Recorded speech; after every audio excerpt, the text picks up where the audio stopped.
Hi friends, welcome back to M D vlogs in Kannada YouTube channel. ಇದು ಬಂದು ಅಕ್ಕ ಮನೆಯಲ್ಲಿನ ನೆಕ್ಸ್ಟ್ ಡೇ ವ್ಲಾಗ್ ಆಗಿರುತ್ತೆ. ರಾತ್ರಿ ಎಲ್ಲ ಸ್ವಲ್ಪ ಲೇಟಾಗಿ ಮಲ್ಕೊಂಡ್ವಿ, ಯಾಕಂದರೆ ಗಣೇಶನ ಉತ್ಸವ ಎಲ್ಲ ನೋಡ್ಬಿಟ್ಟು ಬರೋ ಅಷ್ಟೊತ್ತಿಗೆ ಲೇಟ್ ಆಯಿತು. ನಂತರ ಎಲ್ಲ ಅಕ್ಕ ಅಮ್ಮ ನಾನು ಎಲ್ಲ ಮಾತಾಡಿಕೊಂಡು ಹಾಗೆ ತುಂಬ ಹೊತ್ತು ಕೂತಿದ್ವಿ. ನಂತರ ನಾವು ಮಲ್ಕೊಂಡಿದ್ದು ಲೇಟ್ ಆಯಿತು. ಅದಕ್ಕೆ ಬೆಳಗ್ಗೆ ಸ್ವಲ್ಪ 9 ಗಂಟೆ ಹಂಗೆ ಲೇಟಾಗಿ ಎದ್ವಿ. ಎದ್ಬಿಟ್ಟು ಬಂದು ಟೀ ಕುಡಿದು ಎಲ್ಲಿ ಹೊರಗಡೆ ಗಿಡಗಳನ್ನ ನೋಡ್ತಾ ಇದ್ವಿ. ಇದು ಬಂದ್ಬಿಟ್ಟು ನಿಂಬೆಹಣ್ಣಿನ ಗಿಡ ಸಣ್ಣ ಪಾಟಲ್ಲಿ ತುಂಬಾ ದೊಡ್ಡದಾಗಿ ಬೆಳೆದಿತ್ತು. ಅದನ್ನೆಲ್ಲ ನೋಡ್ತಾ ಇರಬೇಕಾದ್ರೆ ಮೋರು ಬಂದ್ಬಿಟ್ಟು ಇಲ್ಲೇ ಪಕ್ಕದಲ್ಲಿ ಒಂದು ಮುನೇಶ್ವರನ ದೇವಸ್ಥಾನ ಇದೆ.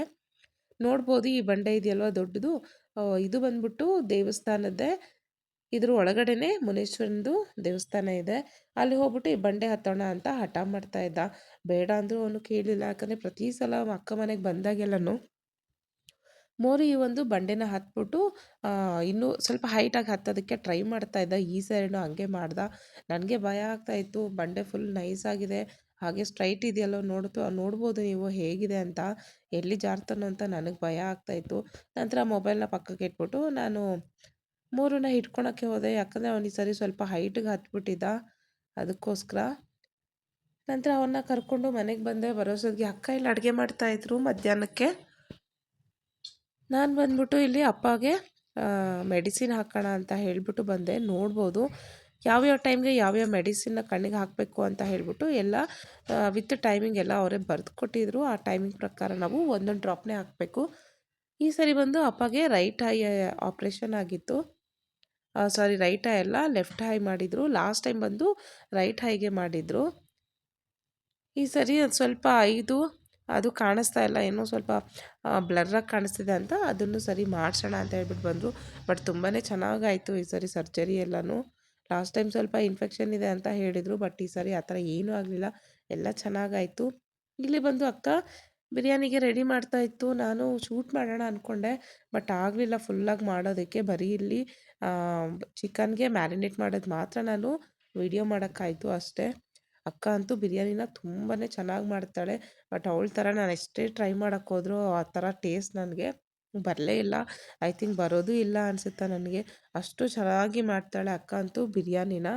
ಸೇಮ್ ಹೋಟ್ಲಲ್ಲಿ ಹೇಗೆ ಮಾಡ್ತಾರಲ್ಲ ಅದೇ ಥರ ಟೇಸ್ಟ್ನ ಕೊಡುತ್ತೆ. ಅದಕ್ಕಿಂತ ತುಂಬಾ ಚೆನ್ನಾಗಿ ಮಾಡ್ತಾಳೆ.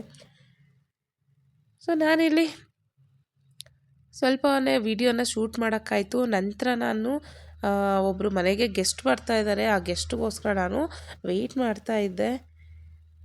ಅವರು ಇನ್ನೇನು ಗೆಸ್ಟು ಮನೆಗೆ ಬರ್ತಾ ಇದ್ದಾರೆ ಅಂತ ಫೋನ್ ಮಾಡಿ ಹೇಳಿದ್ರು. ಸೊ ಇನ್ನೂ ವೆಯ್ಟ್ ಮಾಡೋದು ಜಾಸ್ತಿ ಆಯಿತು. ನಂತರ ಬಂದ್ಬಿಟ್ಟು ಇಲ್ಲಿ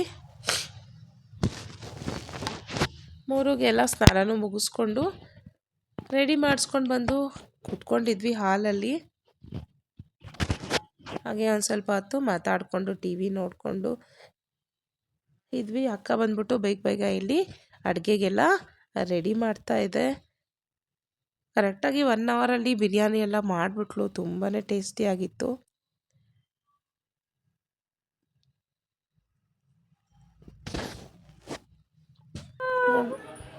ನೋಡ್ಬೋದು ಇಲ್ಲಿ ನಮ್ಮ ಮನೆಗೆ ಗೆಸ್ಟ್ ಬಂದರು. ತೋರಿಸ್ತೀನಿ ನೋಡಿ ಯಾರು ಅಂತ.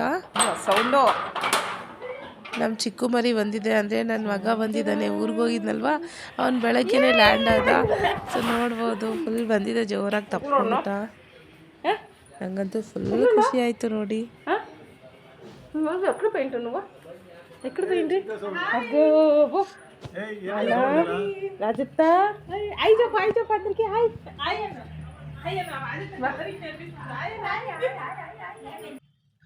ಎಲ್ಲರೂ ನಮ್ಮ ಚಿಕ್ಕವನ್ನ ಎತ್ಕೊಂಡು ಮುದ್ದಾಡಿದ್ದೆ. ಯಾಕಂದರೆ ಅವನು ತುಂಬ, ಅಂದರೆ 1 ವೀಕ್ ಆಗಿತ್ತಲ್ವ.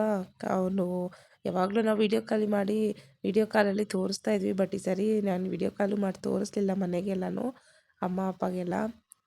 ಈಗ ಬರೋಷ್ಟಾಗಿ ಅವ್ರಿಗೂ ಫುಲ್ಲು ಖುಷಿ ಆಗ್ಬಿಡ್ತು. ಅವನ್ನ ನೋಡಿಬಿಟ್ಟು ಎಲ್ಲ ಎತ್ಕೊಂಡು ಹಾಗೆ ಮುದ್ದಾಡ್ತಾ ಇದ್ದಾರೆ ಅವನಿಗೆ.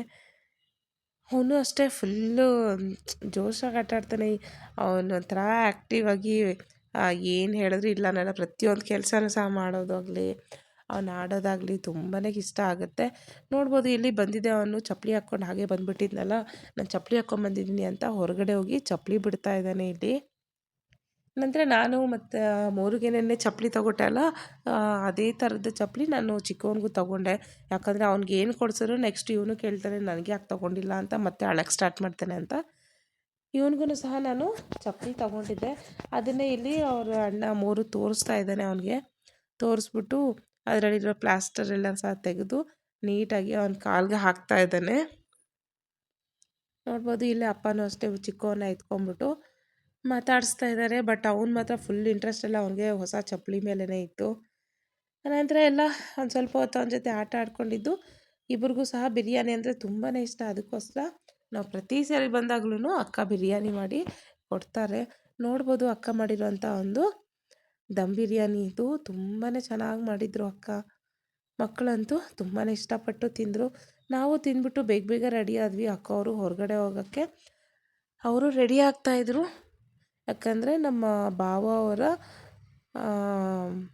ಅಕ್ಕನ ಗಂಡಂಗೆ ಸ್ವಲ್ಪ ಹುಷಾರಿರಲಿಲ್ಲ.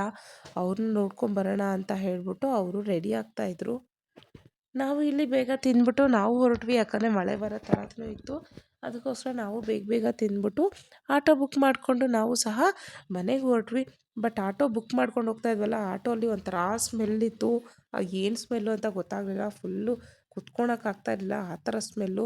ಬಟ್ ಬುಕ್ ಆಗೋಗಿತ್ತಲ್ವ, ಅವ್ನಿಗೆ ಹೇಳ್ತಾಯಿದ್ರು. ಅವ್ನು ಅಷ್ಟೊಂದೇನು ತಲೆ ಕೆಡಿಸ್ಕೊಳ್ಳಿಲ್ಲ, ಸುಮ್ಮನೆ ಆಗ್ಬಿಟ್ವಿ. ನಂತರ ಆ ಮೋರಿಗಂತೂ ತಿಂದ್ಬಿಟ್ಟು ಆ ಥರ ಹಂಗೆ ಆಟೋ ಹತ್ತಿದ್ವಲ್ಲ, ಆ ಒಂದು ಸ್ಮೆಲ್ಗೆ ಅವನು ಫುಲ್ಲು ವಾಮಿಟ್ ಮಾಡಿಬಿಟ್ಟ. ನಾವೂ ವಾಟ್ರ್ ಬಾಟಲ್ ತೊಗೊಂಡು ಹೋಗೋದು ಮರ್ತೋಗ್ಬಿಟ್ಟಿದೆ. ಆಮೇಲೆ ಕವರು ಇರಲಿಲ್ಲ. ಅವ್ನು ವಾಮಿಟ್ ಮಾಡ್ತಾಯಿದ್ರೆ ಎಲ್ಲೂ ನಿಲ್ಸೋಕ್ಕೂ ಜಾಗ ಇರಲಿಲ್ಲ. ಯಾಕಂದರೆ ಟ್ರಾಫಿಕ್ ಇತ್ತಲ್ಲ ಮೇನ್ ರೋಡು. ನಂತರ ಅವ್ನು ವಾಮಿಟ್ ಮಾಡಿದ ತಕ್ಷಣ ಎಲ್ಲ ನನ್ನ ಕೈಯಲ್ಲಿ ಹಿಡ್ಕೊಂಬಿಟ್ಟು ಎಲ್ಲ ಹೊರಗಡೆ ಹಾಕಿದೆ. ನಂತರ ಮನೆಗೆ ಒಂದು ಸ್ವಲ್ಪ ಹತ್ರನೇ ಇದ್ವಿ. ನಂತರ ಮನೆಗೆ ಹೋದ ತಕ್ಷಣ ಅವನಿಗೆಲ್ಲ ನೀಟಾಗಿ ಸ್ನಾನ ಮಾಡಿಸ್ಬಿಟ್ಟು ಮತ್ತೆ ಇನ್ನೊಂದು ಸಾರಿ ಡ್ರೆಸ್ ಎಲ್ಲ ಚೇಂಜ್ ಮಾಡಿ ಅವನಿಗೆ ರೆಸ್ಟ್ ಮಾಡೋಕ್ಕೆ ಬಿಟ್ಟೆ. ಅವನು ರೆಸ್ಟ್ ಮಾಡಿಕೊಂಡು ಹಾಗೆ ಆಟ ಆಡಿಕೊಂಡು ಮನೆಯಲ್ಲಿದ್ದ. ನಂತರ ವ್ಲಾಗ್ನ ಕಂಟಿನ್ಯೂ ಮಾಡೋಕ್ಕಾಗಲಿಲ್ಲ. ಯಾಕಂದರೆ ಮನೇಲಿ ತುಂಬಾ ಬಟ್ಟೆ ವಾಶ್ ಮಾಡೋದಿತ್ತು ಮತ್ತು ಮನೆ ಕ್ಲೀನಿಂಗ್ ಎಲ್ಲ ಇತ್ತು. ಮೂರಿಗೂ ಸ್ವಲ್ಪ ಹೋಮ್ವರ್ಕ್ಸ್ ಎಲ್ಲ ಮಾಡಿಸೋದಿತ್ತು. ಅದಕ್ಕೋಸ್ಕರ ಈ ಒಂದು ವ್ಲಾಗ್ನ ಇಲ್ಲೇ ಎಂಡ್ ಮಾಡ್ತಾಯಿದ್ದೀನಿ. ನಂತರ ಮತ್ತೊಂದು ವಿಡಿಯೋದಲ್ಲಿ ನಾವು ಮತ್ತೆ ಸಿಗೋಣ. ವಿಡಿಯೋ ಇಷ್ಟ ಆಗಿದ್ದಲ್ಲಿ ದಯವಿಟ್ಟು ಲೈಕ್ ಮಾಡಿ, ಶೇರ್ ಮಾಡಿ, ಹಾಗೆ ಸಬ್ಸ್ಕ್ರೈಬ್ ಮಾಡಿ. ಮತ್ತೊಂದು ವಿಡಿಯೋದಲ್ಲಿ ನಾವು ಬೇಗ ಸಿಗೋಣ ಅಂತ ಹೇಳ್ತಾ ಬಾಯ್.